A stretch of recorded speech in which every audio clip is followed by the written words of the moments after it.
कोणाला काही बोलायचे असतील बघू, समोर आल्यानंतर त्याच्यावरती आमचं मत व्यक्त करू. बिहारच्या निवडणुका जवळ आलेल्या, त्याचबरोबर महाराष्ट्रामध्ये स्थानिक स्वराज्य संस्था आणि महापालिकांच्या त्यावेळेला तिकडे महाराष्ट्रात आलं की या विषयाचं उत्तर देतो.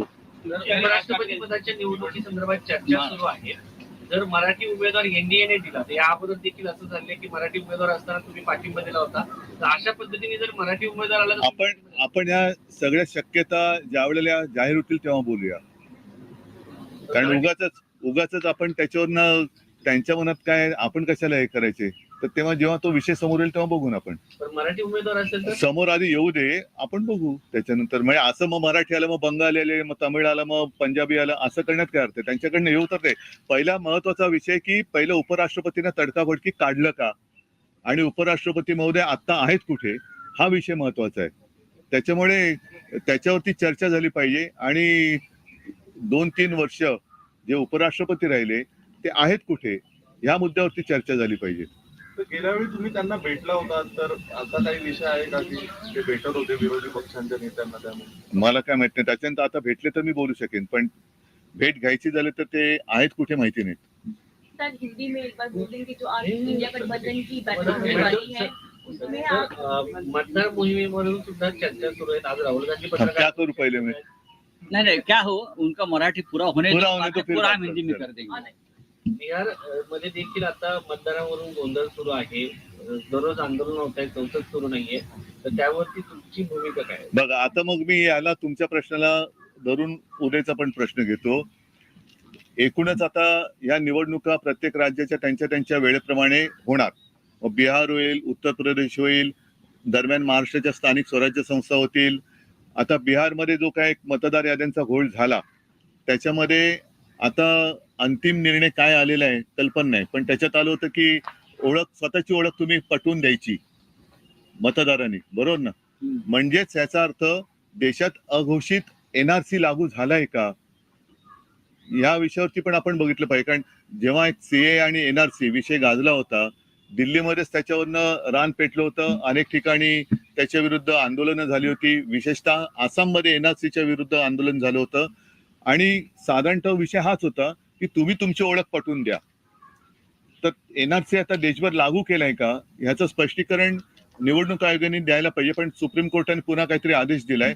स्थानिक स्वराज्य संस्थांच्या ज्या निवडणुका आहेत त्याच्यात एक तर ईव्हीएम वरती आमचा आक्षेप असताना आणखीन त्याच्यात एक अपारदर्शकता आणलेली आहे की त्यांनी ते व्हीव्हीपॅट मशीनच आता काढून टाकलेले आहे. मग तुम्ही निवडणुका घेता कशाला? सरळ जाहीर करून टाका ना यांचे एवढे जिंकले म्हणून. आम्हाला एकतर आमचं म्हणजे मतदाराला त्याचं मत जाते कुठे हे शेवटपर्यंत कळलं पाहिजे. ते ईव्हीएम मध्ये कळत नाहीये. कारण बटन दाबलं जातंय, दिवा लागतोय, आवाज येतोय, ती रिसीट दिसते, पण ती रिसीट नंतर एकूण सगळ्या रिसीट काय मोजल्या जात नाहीत. आणि मत रजिस्टर कुठे होते आतमध्ये, रजिस्टर कसं होतंय ते कळत नाही. बॅलेट पेपरवरती कसं होतं की शिक्का मारल्यानंतर ती उभी घडी घातली जायची, त्याच्यामुळे शाई जरी ओली असली तरी जास्तीत जास्त त्याच उमेदवाराच्या नावावरती ती शाही थोडीशी उमटायची. पण मत कुठे माझं मी दिलंय हे शेवटपर्यंत कळत होतं, ते ईव्हीएम मध्ये कळत नाहीये. आणि त्याच्यात आणखीन आता व्हीव्हीपॅट काढतायत. मग तुम्ही निवडणुका घेण्याचा फार्स करता कशाला? निवडणुका न घेता सरळ घोषणा करून टाका ना. उद्धवजी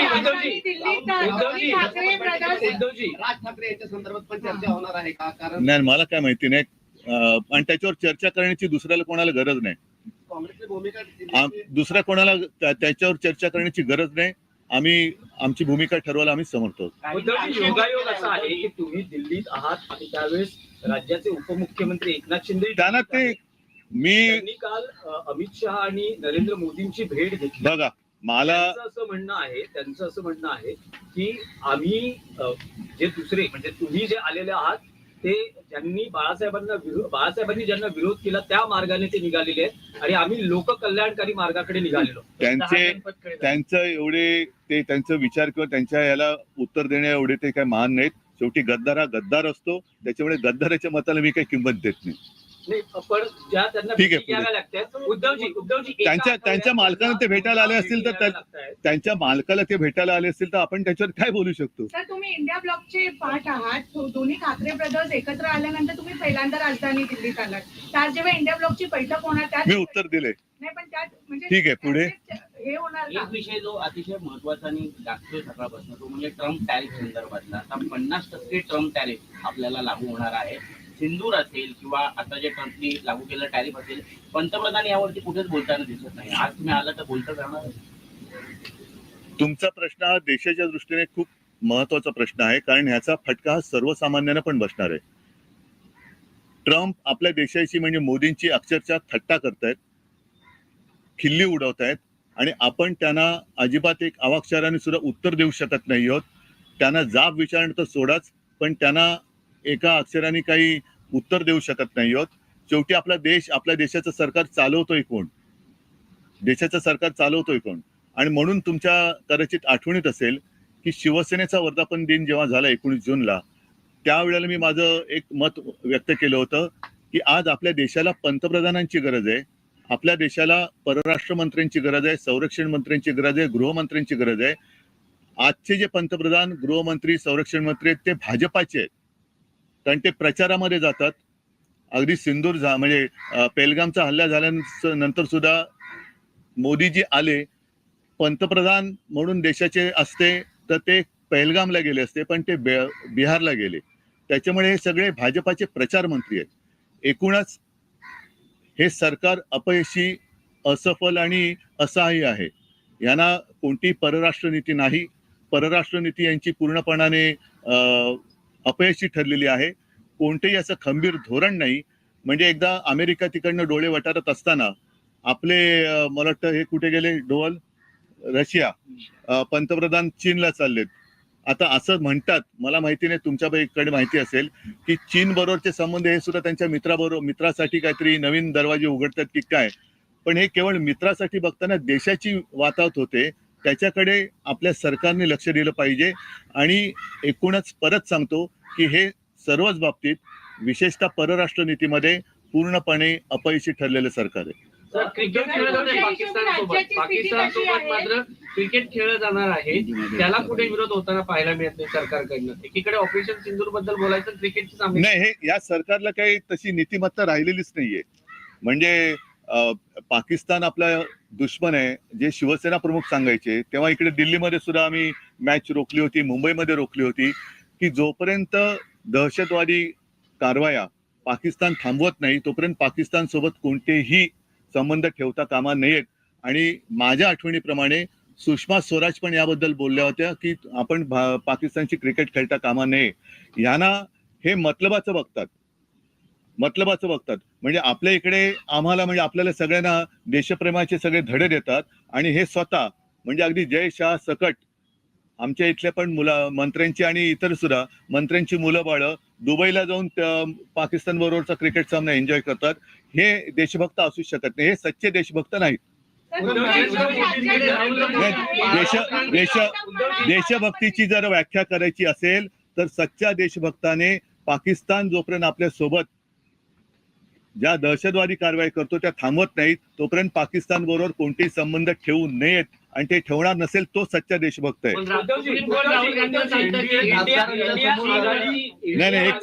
नाही, चीनवरती प्रश्न उपस्थित केले ते राहुल गांधी यांनी, तर त्यांना म्हटले होते की अशा पद्धतीने प्रश्न उपस्थित करणं सच्च्या देशभक्ताचं लक्षण नाही. म्हणून मी म्हटलं होतं ना की हे सच्च्या देशभक्ताचं लक्षण. आता त्याच्यावरती सुद्धा अनेकांनी असहमती दाखवलेली आहे.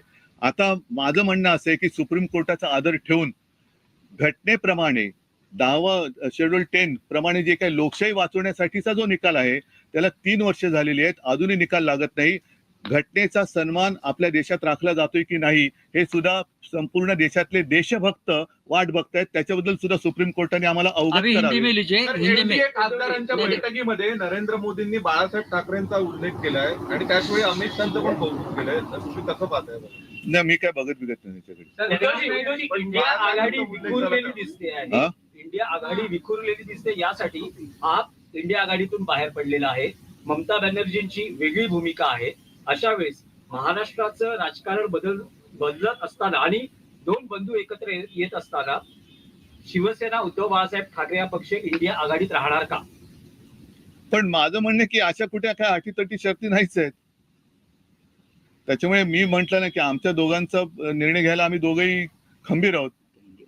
ठीक है, दूसरी हाँ, हिंदी में बोलिए। अभी हो गया, बात नहीं कर रहा हूँ, बस हो गया। आप हिंदी की बात करिए। अमेरिका ने जो टैरिफ भारत पे लगाया है उसके बाद प्रधानमंत्री का एक बयान आया है। उन्होंने कहा है कि देश में किसानों को सबसे ऊपर रखा जाएगा और किसान हित के लिए हमेशा देश काम करेगा। अच्छा, और उन्होंने ये भी कहा है कि देश में कोई कॉम्प्रोमाइज नहीं होगा। तो ट्रम्प के बयान दो तीन साल यहाँ जो किसान दिल्ली आना चाहते थे उनको रोका गया।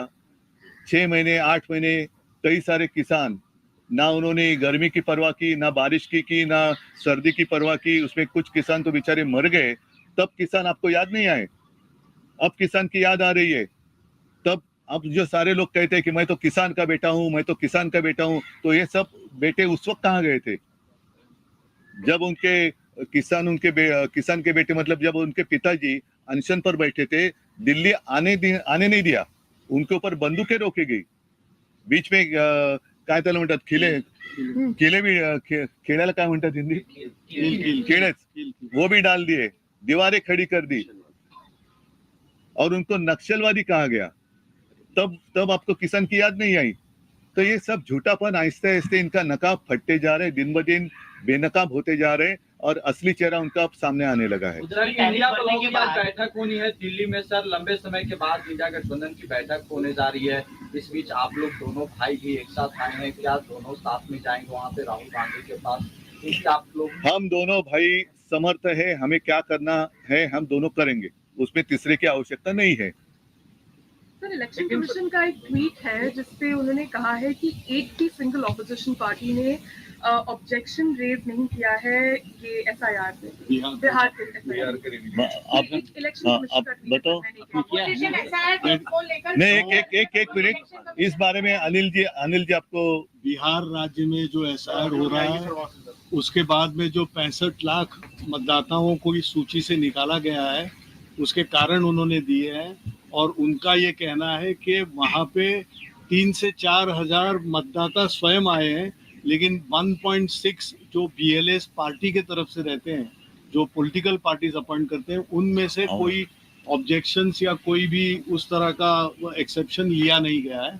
लेकिन जब BLS पार्टी के तरफ से एक्सेप्शंस लेते हैं उसकी कोई सुनवाई नहीं होती, BLO उस पर हावी होता है। उसके ऊपर ERO और AERO का भी रोल उतना ही जबरदस्त रहता है कि वहाँ पे कोई सुनवाई BLA के नहीं होती है। तो उन्होंने जो सेटअप किया हुआ जो पूरा का पूरा एक सिस्टम है उसको देखा जाए। चीफ इलेक्शन कमिश्नर को बार बार हमने भी जब मीटिंग करके उनको कहा था तो उसके ऊपर नहीं होती है, वन वे उनका डिक्टेट रहता है और उसको वहाँ पे सुधारा जाए तो डेमोक्रेसी सही मायने में हम कहेंगे कि भारतवर्ष में डेमोक्रेसी है। सर, एक सवाल ये है, आप लोग एसआईआर का मुद्दा संसद में उठा रहे हैं और चर्चा की मांग कर रहे हैं, लेकिन सरकार ये बार बार कह चुकी है और कई बार कह चुकी है कि एसआईआर की जो प्रक्रिया है वो चुनाव आयोग द्वारा की गई है, सरकार द्वारा नहीं की गई है। चुनाव आयोग को कंट्रोल कौन करता है? चुनाव आयोग को कंट्रोल कौन कर रहा है?